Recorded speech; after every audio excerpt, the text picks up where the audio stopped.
Buenas noches.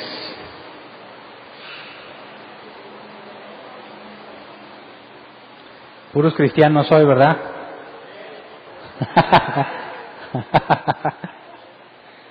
Qué bueno, una reunión de puros cristianos.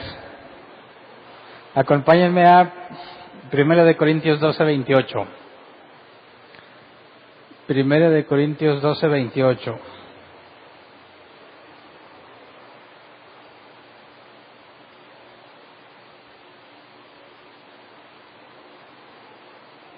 Dice, en la iglesia Dios ha puesto en primer lugar apóstoles, en segundo lugar profetas, en tercer lugar maestros, luego los que hacen milagros, después los que tienen dones para sanar enfermos, los que ayudan a otros, los que administran y los que hablan en diversas lenguas. Algunos cuando leen este pasaje ven una jerarquía de autoridad, ¿verdad? Y tratan de poner autoridad según el orden que presenta este pasaje, pero se vuelve muy complejo tratar de darle autoridad a los que administran y a los que hablan en lenguas. Cuando algunos leen este pasaje, tratan de acomodar los ministerios en la iglesia, dando jerarquías en cuanto a mando. Así que los autoproclamados apóstoles de hoy en día aseguran tener la máxima autoridad basado en pasajes como este, ¿no? Hace meses, de hecho en diciembre del año pasado, hablamos sobre los apóstoles cuando analizamos el nombramiento de Matías como nuevo apóstol. Y mencionamos que por qué razones un apóstol hoy en día no podría cumplir con los requisitos que se impusieron a Matías.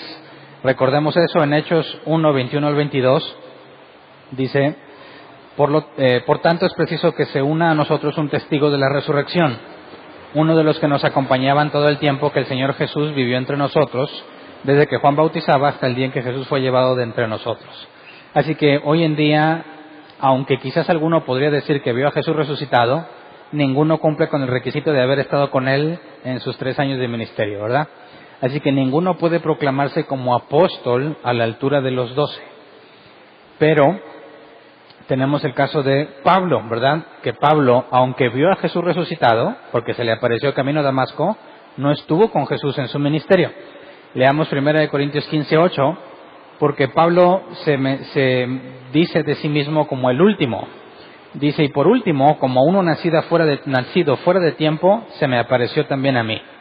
Así que Pablo habla o nos dice que fue el último apóstol, el último a quien se le apareció. La palabra abortivo aquí es ektroma, que se traduce como nacido al último o abortado.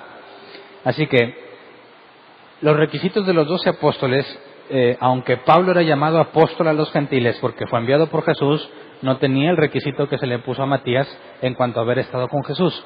Así que Pablo no era un apóstol como los 12, era un apóstol distinto. Y veamos y recordemos un poco para poder continuar en el tema lo que le daba el apostolado a Pablo. Vamos a Hechos 9:15. Dice, ve, insistió el Señor, porque ese hombre es mi instrumento escogido para dar a conocer mi nombre tanto a las naciones y a sus reyes como al pueblo de Israel. Así que Dios, hablándole a Ananías, habla así de Pablo como un instrumento escogido.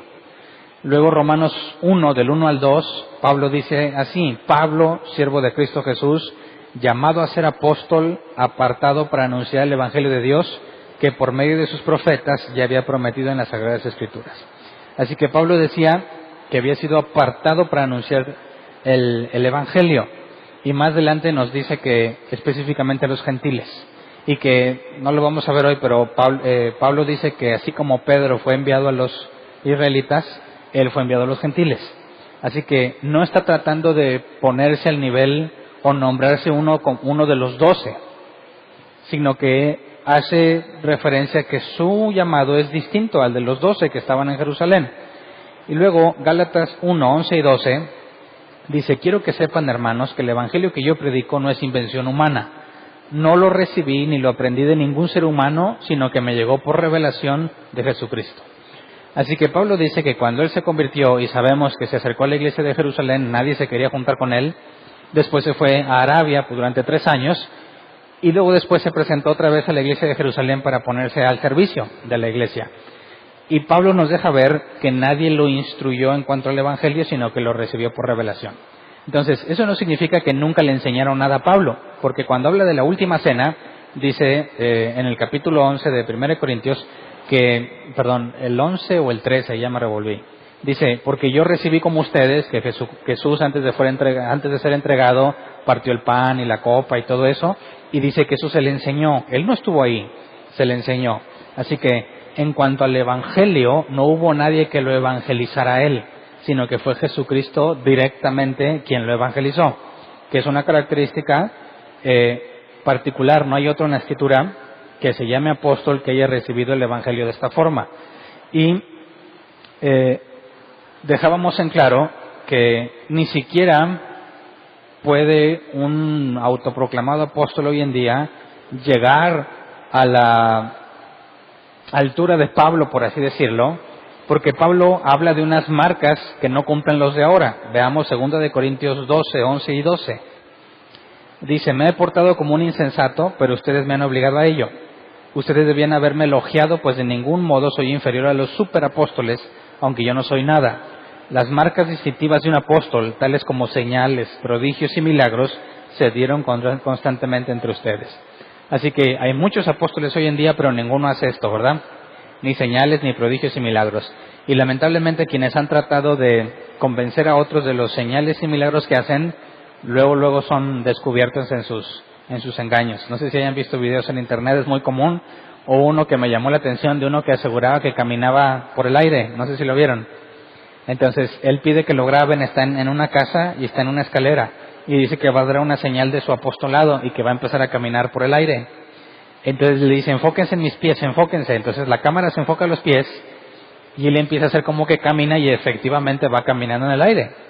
El error que cometió es que se veía en la sombra de los dos que lo iban deteniendo. Entonces ya cuando puso los pies en el suelo y hacen quitan el zoom a la cámara, él está así solo, ¿verdad? Pero cuando tú ves con detalle, cuando le hacen el close-up a los pies, se ve la sombra de los que lo llevan, uno de un brazo y el otro del otro.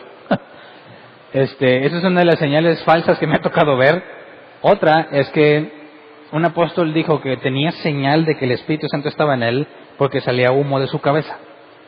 Y pasan el video de cuando sale humo de su cabeza. Y cuando tú ves todo lo que está pasando, es un día que hace frío, estaba lloviendo, y toda la gente estaba danzando, gritando y brincando y echándose maromas. Y después de gritar y brincar mucho, dijo que les iba a dar la muestra de que el Espíritu Santo estaba en él. Y pidió que le hicieran un enfoque en su cabeza y se veía que le salía humo, ¿verdad? Lo raro es que cuando volteaba la cámara a los demás, que también estaban brincando, a todos les salía humo. Y es normal, ¿verdad? Cuando tu cuerpo está más caliente que el ambiente, ese efecto se ve como una reacción natural.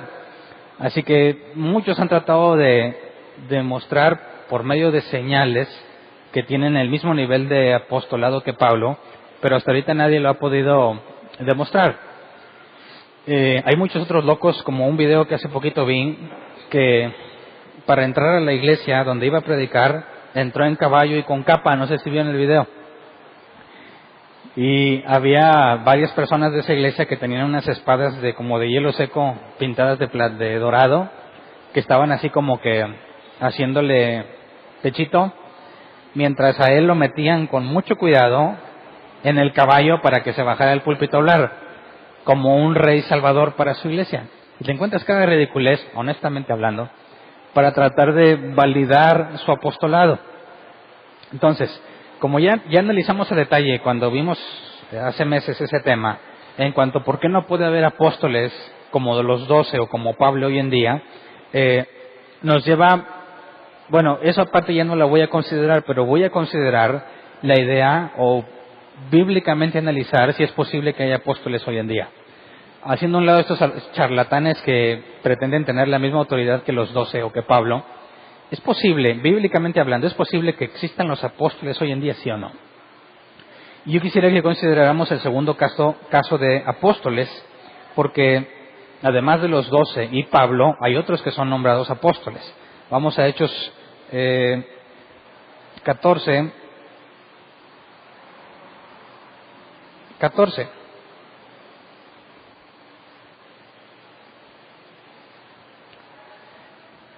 Al enterarse de esto, los apóstoles Bernabé y Pablo se rasgaron la ropa y se lanzaron por entre la multitud gritando.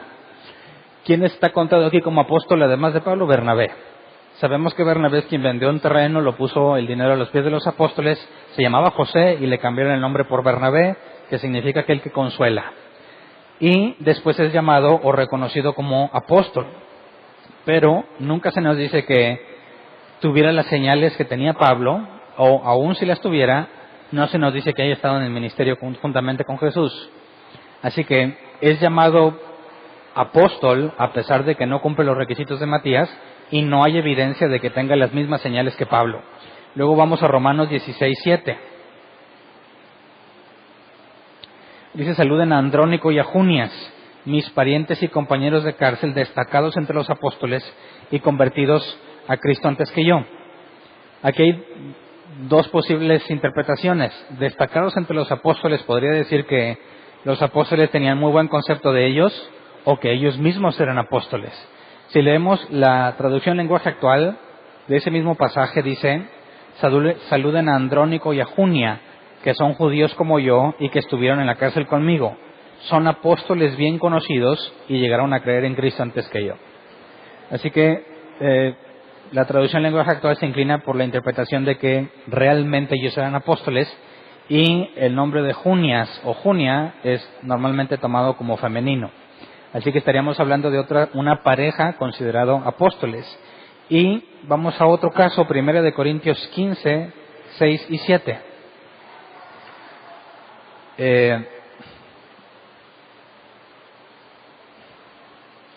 Dice después: se apareció a más de 500 hermanos a la vez, la mayoría de los cuales vive todavía, aunque algunos han muerto. Luego se apareció a Jacobo, más tarde a todos los apóstoles. Y aquí menciona el caso de que Jesús se apareció a Jacobo, uno de sus hermanos, o medio hermano, ¿verdad? Y más adelante vamos a ver este pasaje donde el mismo Pablo reconoce a Jacobo o Santiago como apóstol. Y definitivamente no estuvo en el ministerio con Jesús, aunque era su medio hermano, no estuvo en el ministerio con Jesús, pero vio a Cristo resucitado. Entonces, ¿qué hay con este tipo de apóstoles? ¿Este tipo de apóstoles podrán seguir siendo vigentes el día de hoy? ¿Podrá ser, bíblicamente hablando, que existan apóstoles genuinos, ¿verdad? Genuinos entre nosotros.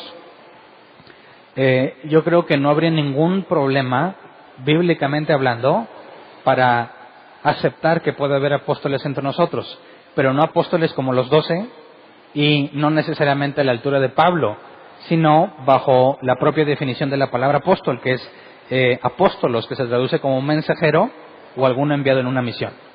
Entonces, leamos Juan 13:16, que dice: ciertamente les aseguro que ningún siervo es más que su amo, y ningún mensajero es más que el que lo envió. Y la palabra mensajero es apóstolos. La misma palabra se usa en Mateo 10:2. Estos son los nombres de los 12 apóstoles. Y aquí la palabra apóstoles es la misma que mensajero, pero lo tradujeron de forma distinta. Entonces, ¿es posible que haya mensajeros entre nosotros el día de hoy? Pues no habría razón para pensar que no, ¿verdad? Porque era reconocido Bernabé como apóstol. Según la Escritura, leamos Hechos 13, 1 y 2. Dice: en la iglesia de Antioquía eran profetas y maestros Bernabé, Simeón apodado el Negro, Lucio de Cirene, Manaén, que se había criado con Herodes el tetrarca, y Saulo. Mientras ayunaban y participaban en el culto al Señor, el Espíritu Santo dijo: apártenme ahora Bernabé y a Saulo para el trabajo al que los he llamado. Así que Bernabé y Pablo eran llamados apóstoles debido a que el Espíritu Santo pidió que los apartaran para enviarlos. Así que Bernabé era llamado apóstol porque fue enviado por Dios. Y de eso había testimonio en la iglesia de Antioquía, porque los ancianos y la demás iglesia oraron por ellos y luego los enviaron. Y enviarlos incluía también el apoyo económico para que fueran. Así que Bernabé era llamado apóstol, y tenemos la evidencia bíblica de que lo era, pero de una forma distinta a la de Pablo. No en cuanto a los gentiles, que había sido escogido Pablo totalmente para eso, sino que Bernabé en esta situación particular fue considerado un apóstol. Entonces, si no tenemos ninguna evidencia bíblica para negar a los apóstoles, ¿qué autoridad tendrían los apóstoles en la iglesia? ¿Quién sería el que manda en la congregación? Leamos Hechos 15, 22, donde nos da una idea clara de cómo se tomaban las decisiones en la iglesia primitiva. Hechos 15, 22 dice: entre los apóstoles y los ancianos, de común acuerdo con toda la iglesia, decidieron escoger a algunos de ellos y enviarlos a Antioquía con Pablo y Bernabé. Escogieron a Judas, llamado Barsabás, y a Silas, que tenía buena reputación entre los hermanos. Esto nos recuerda el Concilio de Jerusalén, donde los apóstoles no tomaron la decisión de qué pasaba con respecto a los gentiles, sino que el concilio incluía a los apóstoles, a los ancianos y a los testigos de lo que estaba pasando con los gentiles. Si los apóstoles fuesen la máxima autoridad, ¿por qué tuvieron que tomar en cuenta a los ancianos? ¿Verdad? Si los ancianos fuesen la máxima autoridad, ¿por qué estuvieron implicados los apóstoles? Así que no queda claro que haya una máxima autoridad en la congregación, sino que de común acuerdo, porque también dice que toda la iglesia de común acuerdo junto con ellos tomaron la decisión. Entonces, no hay ningún caso donde se vea que un apóstol es el que manda. ¿Qué pasa si leemos otra vez el pasaje inicial cuando dice: en la iglesia Dios ha puesto en primer lugar apóstoles? ¿Qué significa este primer lugar entonces? Si fuese autoridad, no cuadra con lo que vemos en el Concilio de Jerusalén, ¿verdad? Dice después: en segundo lugar profetas, en tercer lugar maestros, luego los que hacen milagros, después los que tienen dones para sanar enfermos, los que ayudan a otros, los que administran y los que hablan en diversas lenguas. Así que quienes interpretan que este pasaje habla del primer lugar en autoridad, tendrían un problema de darnos la evidencia de que realmente ellos eran los que mandaban. Pero si consultamos el original, la palabra en primer lugar, porque nos da tres lugares, ¿no? En primer lugar, segundo lugar, tercer lugar y después los demás. Pero ya no nos dice que cuarto, quinto y sexto, ¿verdad? Pone orden o nos dice un orden en los primeros tres y en los demás no. Cuando dice primeramente o en primer lugar es el griego protos, que se traduce como antes, primero, principal o el más importante. Así que, analizando esta palabra, cabe la posibilidad de que el más importante sean los apóstoles, ¿verdad? O que sean los principales. Pero cuando dice segundo lugar, la palabra es deuteros, que se traduce como segunda ocasión, después de o segundo lugar. Y cuando dice tercer lugar, la palabra es tritos, que se traduce como tercer lugar o tercero. Entonces, si estuviese hablando como jerarquía de autoridad, las palabras segundo lugar y tercer lugar no tienen nada que ver con autoridad, sino con lugar, en tiempo o en secuencia. Está diciendo que primero apóstoles, luego profetas y luego maestros. En cuanto al lugar, no de autoridad, porque la palabra no nos deja ver rango, sino en cuanto a ocasión o secuencialmente hablando. Leamos Efesios 2, 19 al 22. Dice: por lo tanto, ustedes ya no son extraños ni extranjeros, sino conciudadanos de los santos y miembros de la familia de Dios, edificados sobre el fundamento de los apóstoles y los profetas, siendo Cristo Jesús mismo la piedra angular. Pausa. Nos dice que el fundamento de la iglesia después de Jesús fueron los apóstoles y los profetas, ¿verdad? Que, según lo que leímos en Corintios, en primer lugar fueron apóstoles, en segundo lugar profetas. Si lo vemos desde la perspectiva del contexto, leamos el versículo 21. Dice: en él todo el edificio bien armado se va levantando para llegar a ser un templo santo en el Señor. En él también ustedes son edificados juntamente para ser morada de Dios por su Espíritu. Entonces, si nos habla de una edificación, está poniendo o diciéndonos el orden de las cosas que van en el edificio. Primero la piedra angular, que es Jesús, luego los apóstoles, luego los profetas. ¿Significa que es autoridad? No, nos dice el orden de cómo se transmitió la enseñanza en la iglesia. Jesús vino y trajo el Evangelio, ¿verdad? ¿Y a quién encomendó después? A los apóstoles. ¿Quiénes son los que iniciaron la iglesia? Los apóstoles.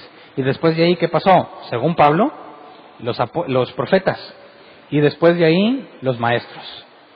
¿Cómo podía haber maestros sin primero haber sido enviados los apóstoles? ¿Cómo pudo haber revelación si no habían sido enviados primero los profetas? Ahora, ¿los apóstoles eran solamente apóstoles o no? ¿Era un ministerio exclusivo? Es decir, primero fueron los apóstoles un grupo de personas, luego los profetas otro grupo de personas y luego los maestros como un grupo separado, o puede estar mezclado en lo mismo. Ya vimos que Bernabé era apóstol, ¿verdad? Pero antes de ser apóstol, ¿qué era? Leamos otra vez Hechos 13:1.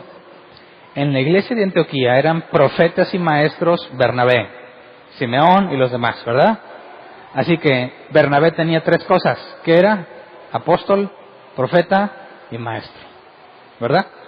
Entonces, cuando Pablo nos dice que en primer lugar fueron los apóstoles, luego los profetas, luego los maestros, nos deja ver que en la iglesia en aquel entonces esos eran los principales o los primeros ministerios que funcionaban en la iglesia. Es lo que sirve para poder instituir una congregación. Entonces, el hecho de que haya sido primero apóstoles, luego profetas, luego maestros, no necesariamente nos habla de 3 grupos distintos de personas, sino 3 dones o regalos que Dios dio a la iglesia, los cuales vemos que el propio Bernabé tenía.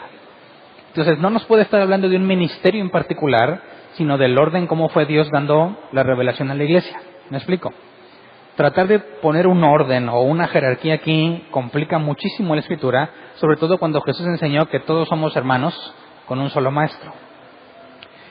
En ningún ejemplo en la Escritura, o no hay ningún ejemplo en la Escritura que nos hable sobre Pedro dándole órdenes a todos los demás y todos sujetándose a autoridad. Es más, entre Pedro y Pablo vemos que se decían las cosas a la cara, ¿verdad? Cuando Pablo abiertamente reprende a Pedro. Si fuese la máxima autoridad, ese comportamiento hubiese sido completamente inapropiado. Entonces, cuando Pedro entró a la casa de Cornelio y Cornelio quiso darle pleitesía, Pedro no se dejó tampoco. Dijo, levántate, soy un hombre como tú. Jamás vemos clara una jerarquía de autoridad en la congregación, sobre todo cuando se analiza el cuerpo de Cristo. ¿Quién es el que gobierna el cuerpo? La cabeza. Y la cabeza es solo una, que es Jesús. Así que todos los demás miembros con funciones diferentes y por medio de la interdependencia entre ellos, hacemos lo que Cristo quiere. Si tratásemos de poner a los apóstoles o a los profetas en una jerarquía especial, son ellos los que dirigirían al cuerpo, ¿verdad? No la cabeza dirigiendo al cuerpo de Cristo. Entonces, en cuanto a ver la jerarquía, hay otro pasaje, vamos a Efesios 4, 11 y 15. Si realmente Pablo nos estaba enseñando una jerarquía de autoridad, en este pasaje Pablo está cambiando el propio orden que hubiese dado. Dice, él mismo constituyó unos apóstoles, a otros profetas, a otros evangelistas y a otros pastores y maestros. Pausa. Según Corintios, ¿cuál era el orden? Apóstoles, profetas y luego maestros. Según el mismo Pablo en Efesios, nos cambió el orden, ¿verdad? Si el mismo Pablo escribió las 2 cartas y nos estuviera tratando de enseñar una jerarquía de autoridad, ¿por qué en esta ocasión pone a los maestros como último lugar? Cuando en Corintios puso a los que hablan en lenguas en último lugar. Entonces no tiene sentido que el propio Pablo, escribiendo las cartas, se contradiga a sí mismo de esa forma. Hay 2 conclusiones. ¿No está hablando de jerarquía o Pablo estaba bien tonto? ¿Sí? Porque si él quiere hablar de la verdad del Evangelio, ¿por qué se le escapó semejante contradicción? Cuando escribió Efesios, ¿no se acordaba de lo que escribió en Corintios? Si el Espíritu Santo lo inspiró, no podría Pablo contradecirse en 2 cartas, ¿me explico? Aparte, si esta fuese una contradicción, los Corintios y los Efesios hubieran tenido evidencia para demostrar que Pablo era un mentiroso.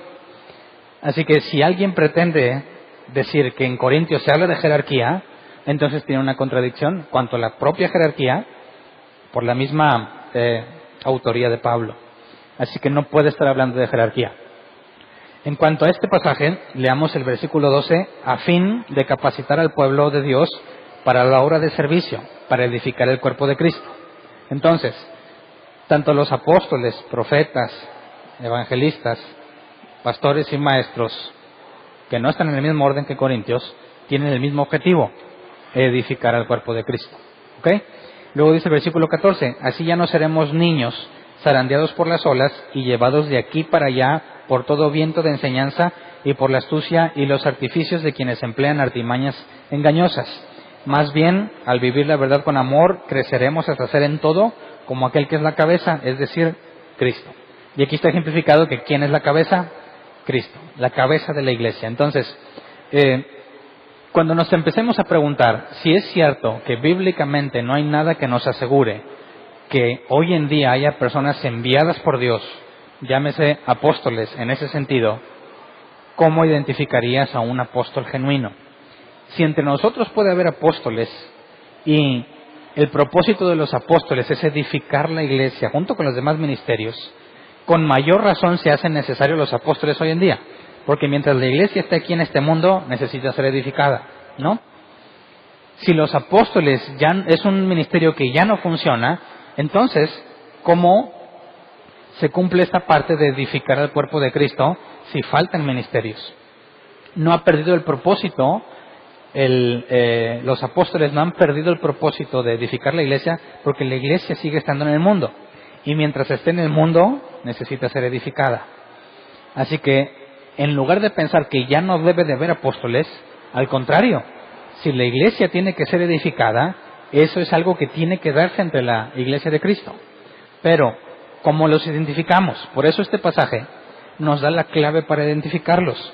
Porque si alguien realmente fue enviado por Dios, ¿qué lo identificaría como un enviado genuino?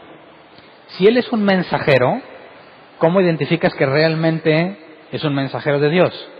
Por el mensaje, ¿verdad? Si él dice que Dios lo envió, pero su mensaje no concuerda con lo que Dios dijo, se descalifica. Pero si su mensaje concuerda con la Escritura, como primer paso podríamos decir es probable que Dios lo haya mandado porque el mensaje concuerda con aquel que lo envió. Vamos a 2 de Corintios 11, 13 al 15. En el capítulo 11 de 2 de Corintios, Pablo habla sobre los falsos apóstoles y nos da características importantes. Primero nos advierte sobre ellos. Dice, tales individuos son falsos apóstoles, obreros estafadores que se disfrazan de apóstoles de Cristo. Y no es de extrañar, ya que Satanás mismo se disfraza de ángel de luz. Por eso, no es de sorprenderse que sus servidores se disfracen de servidores de la justicia. Su fin corresponderá con lo que merecen sus acciones. Así que Pablo nos da una característica. Primero, sí hay falsos apóstoles. Segundo, parecen siervos de Dios. Parecen, pero no son. ¿Cómo los identificas? Por su enseñanza. Leamos el versículo 4 y 5 de ese mismo capítulo. Dice, si alguien llega a ustedes predicando a un Jesús diferente del que les hemos predicado nosotros, o si reciben un espíritu o un evangelio diferente de los que ya recibieron, a esos lo aguantan con facilidad, pero considero que nada soy inferior a esos superapóstoles. Así que nos dice una característica de esos superapóstoles a quienes llama falsos. Su evangelio es distinto. Predican a un Jesús diferente. Honestamente, a todos los autoproclamados apóstoles, ¿predican un Jesús bíblico? No. ¿Predican el evangelio bíblico? Tampoco. ¿Te estarán dando el mismo espíritu? Claro que tampoco. Si cuando reciben el espíritu estos hombres imparten el espíritu, tú ves a la persona que pierde control, se revuelca y hace muchas cosas, el Espíritu Santo jamás haría algo que te ridiculice en la congregación, porque Él mismo dijo que Dios es un Dios de orden. Así que aún puedes ver que cuando ellos aseguran impartir el Espíritu Santo, la reacción de la persona que supuestamente recibió el Espíritu Santo pone en evidencia que no es el Espíritu Santo lo que recibieron, ¿verdad? Entonces, la enseñanza los descalifica. Si alguien, incluso tú dices, bueno, es que Dios me mandó esto, como algunos dicen, te saludo en el nombre de Jesús, que estarían diciendo en términos bíblicos que Jesús fue y le dijo, ve y salúdalo, ¿verdad? Bueno, me saluda y ya, ¿realmente Dios te mandó a saludarme? Me pasaría primero por la mente, ¿verdad? No me cuadra que Dios te haya dicho, ve y saluda a Hernán, sin ningún razón ni propósito. Pero hay quienes dicen, Dios me dijo que te dijera esto, y empiezan a decir un montón de cosas. Esas cosas hay que analizarlas y ver si corresponden al mensaje, en cuanto al Evangelio y en cuanto a lo que la Biblia enseña de quién es Jesús. Si te están prometiendo prosperidad, bendición y un montón de cosas que sabemos que se apartan de lo que Jesús dijo en cuanto a en el mundo tendréis aflicción y quien quiera ser mi discípulo tome su cruz, niéguese a sí mismo y sígame, es una herramienta muy útil para detectarlos. De hecho, es imposible falsificar el Evangelio bíblico. Si alguien quiere o alguien pretende engañarte y te quiere enseñar el Evangelio bíblico, no podría, porque según las Escrituras necesitas al Espíritu Santo para entenderlo, ¿verdad? Así que para que puedan hablar el Evangelio bíblico tienen que tener el Espíritu Santo, y eso los hace genuinos. Un falso apóstol nunca te va a dar el mensaje bíblico apegado. Podrá decirte alguna que otra cosa bíblica, pero en resumen, si tú analizas la doctrina de muchos llamados apóstoles, te dicen ciertas verdades bíblicas y luego te dicen algo que no es bíblico, envuelto y revuelto entre todo, ¿verdad? De manera que los incautos son engañados, pero quien está poniendo atención puedes captar el momento en que se apartan de la Escritura. Por ejemplo, estaba leyendo un pastor que escribió que cuando dice la Biblia en cuanto a Job, que es imposible que alguien pueda frustrar alguno de tus planes, que tú haces todo lo que decides hacer, este pastor decía, aquí vemos claramente que Dios es todopoderoso y hace lo que quiere, y que nadie puede frustrar sus planes. Y me extrañaba porque su doctrina normalmente no es correcta. Y dije, mira, qué bien, ¿verdad? Ahora sí está agarrando la onda, quizás Dios ya está tratando con él. Y empezó a decir, porque él, tengas o no tengas fe, va a hacerlo, y estaba hablando muy bien de la Escritura, hasta que llegó el punto que dijo, pero Dios ha decidido no forzarte a nada, y si tú no tienes fe, Él no se va a meter en tu vida. Él está dispuesto a respetar tu opinión, y si tú no le abres tu corazón, Él nunca va a traerte a sus pies. Y dices, vaya. Y va muy bien, te dice verdades bíblicas, y luego te suelta el veneno, ¿verdad? Luego te suelta el anzuelo. De manera que empezó hablando sobre la soberanía de Dios, y termina diciendo que tú eres el soberano, ¿verdad? Y que Dios no va a hacer nada que no le permitas. Entonces, ¿el mensaje completo es bíblico? No. ¿Partes de su mensaje fueron bíblicas? Sí. Pero si parte del Evangelio que te dicen no es verdad, entonces el mensaje íntegramente es falso. ¿Me explico? Entonces, la enseñanza los descalifica. Y luego, otra cosa, 2 Corintios 11, 19 al 20. Pablo está hablando de los mismos falsos apóstoles. Dice, por ser tan sensatos, le habla a la congregación, ustedes de buena gana aguantan a los insensatos. Aguantan incluso a cualquiera que los esclaviza, o los explota, o se aprovecha de ustedes, o se comporta con altanería, o les da de bofetadas. Otra característica de los falsos apóstoles es el trato con sus hermanos en Cristo, ¿verdad? Estos los esclavizan, los explotan y se aprovechan de ellos. Y son altaneros. Honestamente, todos los apóstoles que yo he conocido caen en esta categoría. Los explotan, se aprovechan y son bien sangrones, ¿verdad? Entonces, quizás su evangelio fue muy sutil o su mensaje fue muy sutil, pero luego viene la segunda parte, cómo trata a los demás. Porque si realmente vienes de Dios y le sirves a Jesús, es imposible que desprecies al cuerpo de Cristo. Así que un auténtico enviado de Dios, además de predicar sana doctrina, es humilde y trata con respeto a los demás. Cuando tú ves a alguien que aparentemente no tiene grandes faltas en su mensaje, pero su trato con los demás se parece a esto, queda descalificado también, como un falso enviado. Entonces, cuando hablamos de los apóstoles de hoy en día, tendríamos que decir, es posible, bíblicamente hablando, que Dios le diga a alguien, tú ve y haz esto. Y esa persona vaya y lo haga. Y al hacerlo se convierte en un apóstol en cuanto a la definición de la palabra. Pero si lo que va a hacer no concuerda con la Escritura, queda descalificado.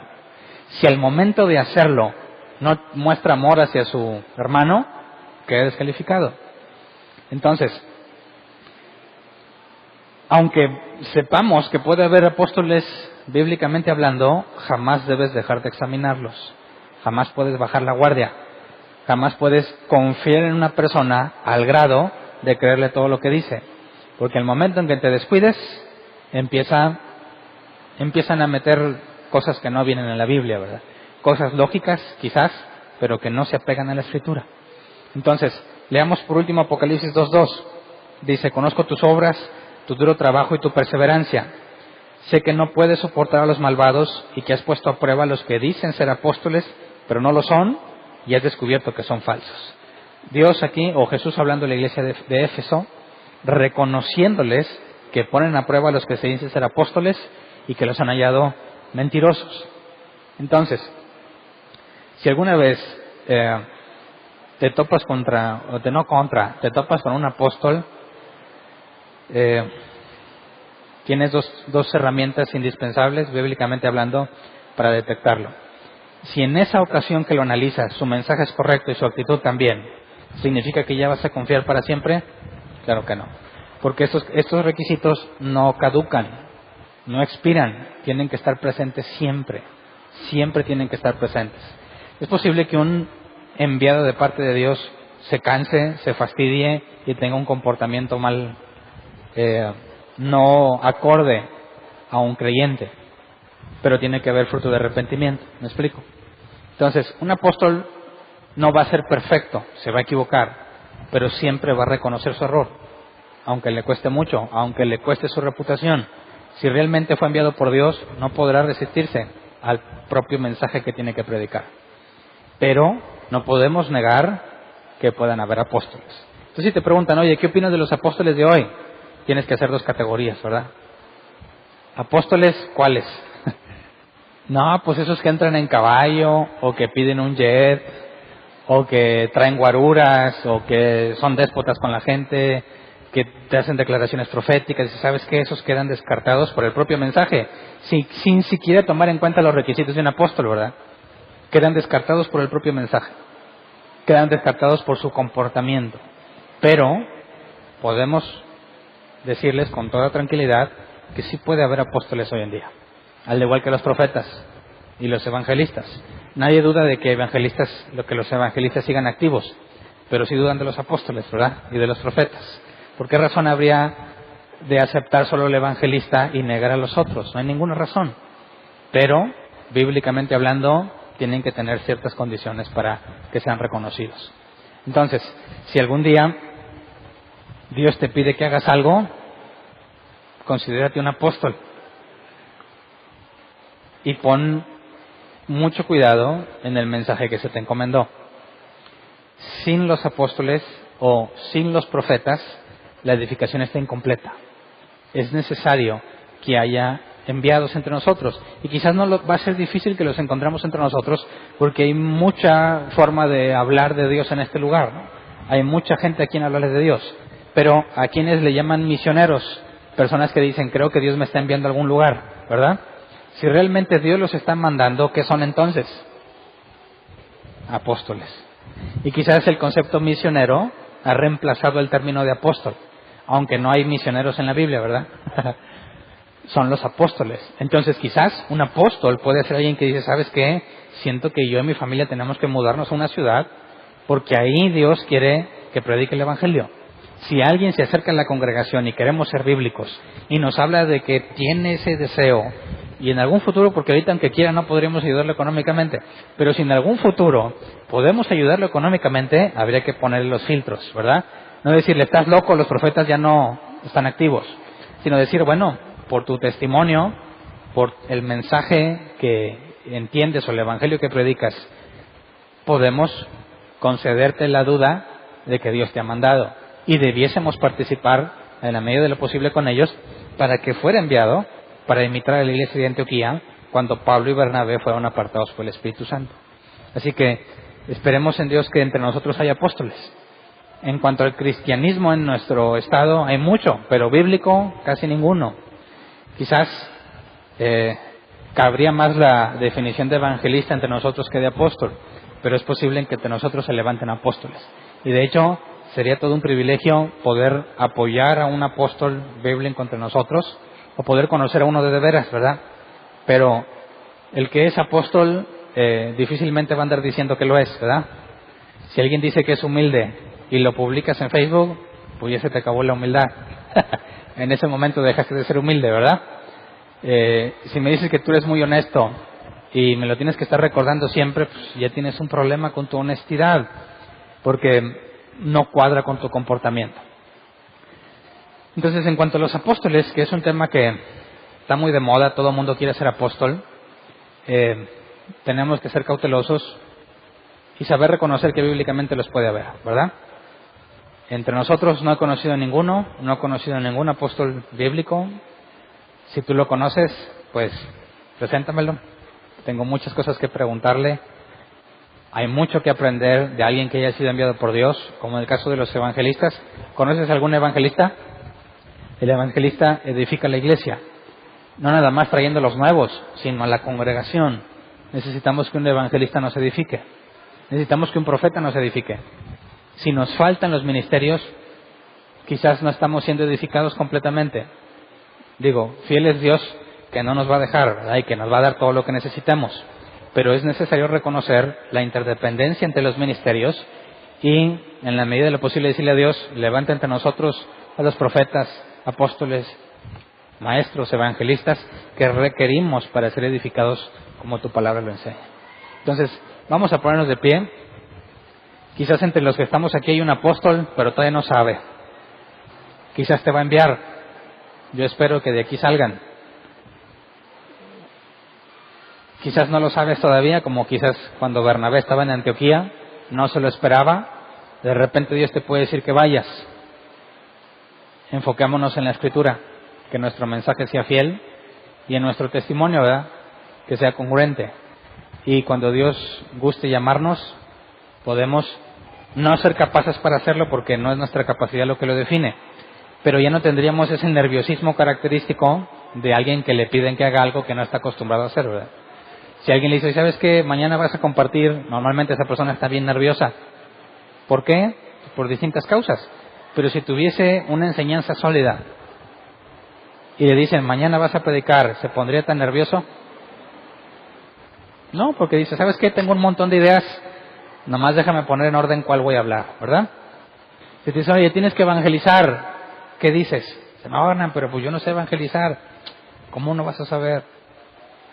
Si tú estudias la Escritura, sabes perfectamente lo que un evangelista hace. ¿Qué pasa si Dios te dice algo que va a suceder? Como Agabo en el Nuevo Testamento. ¿Te vas a animar a decírnoslos? ¿O te va a dar medio y vas a pensar que eres tú? Cuando quizás realmente el Espíritu Santo te está diciendo algo. Cuando estudiamos la Escritura, hay una seguridad que podemos experimentar cuando seamos llamados. Porque sabemos que lo que hablemos mínimo, tenemos la certeza de que es bíblico. Lo que hagamos está basado en las Escrituras. Pero si no tenemos ese hábito y nos pesca de sorpresa, como quiera Dios nos va a mandar, pero vas a estar sufriendo de inseguridad, ¿verdad? Cosa que no debería de suceder entre nosotros. Entonces pidámosle a Dios que si va a levantar apóstoles, profetas, que los analizaremos el domingo si Dios quiere, evangelistas, que mucha falta nos hacen de los de veras, que estemos preparados, que hagamos nuestra parte, para que cuando nos pida hacerlo, mínimo estemos seguros de lo que hemos estudiado, de lo que hemos aprendido, para no estar sufriendo de nervios, como ven.